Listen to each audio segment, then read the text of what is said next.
right, Tumor Tales, boom! We're back. It's been a couple weeks since my last video. A lot's been going on.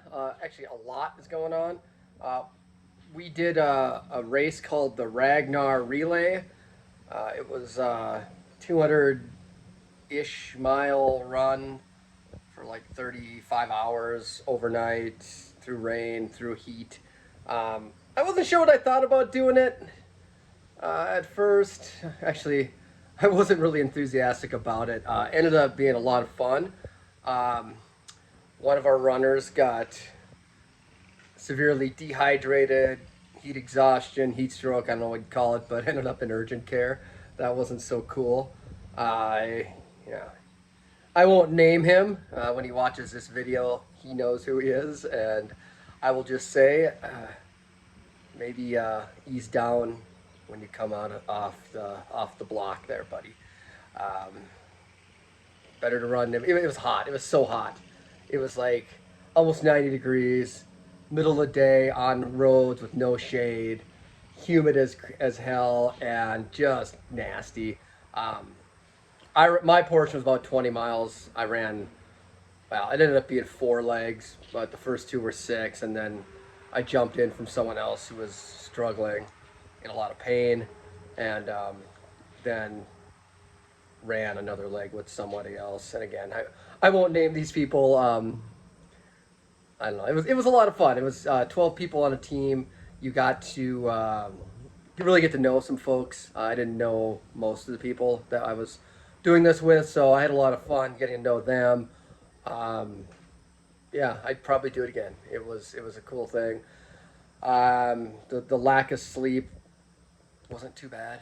I mean, so there was actually one leg I ran in the middle of the night at like 4 in the morning, 3, 4 in the morning. I think I started, ran about an hour. That was pretty cool. Everyone running in these vests and stuff with lights on. It was really cool.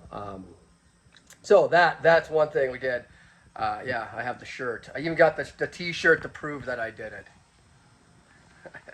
Anyway, I will tell you, this summer I've been so, like, July I was like low energy guy. I don't know what the heck was going on. I mean, was it the vid? I don't know. Was I just being unmotivated? Who knows? I didn't get tested or anything.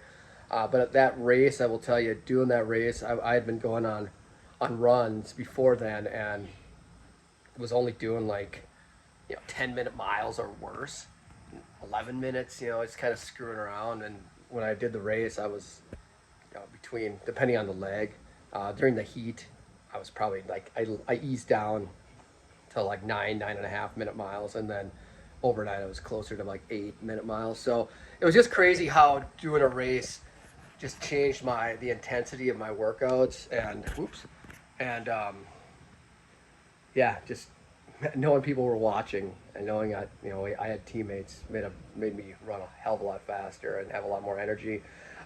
Funny thing, I bought this new pair of shoes because the shoes I had sucked, and I was like, had hip problems and my heels hurt like crazy. And I got them home. I ran in them a couple times. I was like, what is wrong with these shoes? They felt really tight. And I took them on the race, and right before I ran in them, I'm like, well, there's got to be something wrong here. I looked at them, they were a size too small. So I don't know what happened, if I grabbed the wrong ones when I left the store or what, but I didn't really have a choice but to run into them, and oh my God, I got big ass blisters on my feet from that. Anyway, that's the Ragnar story. Good times. And then, the kids are coming. And then the other thing, just got back from a family trip to South Dakota. We rented an RV, and the kids and my wife and I went out to South Dakota. It was awesome. I mean, there were horrible moments, where, the kids are going nuts. It seemed like every place we went, one of the boys loved it and the other one hated it. So we go to Mount Rushmore. One of the boys lasted about 6 minutes. We went to this place called 1880 Town. recreation of a 1880s town, I guess. And again, one kid liked it, the other one had nothing for it. Uh, the kids wanted to spend all the time in the RV. We paid for this uh,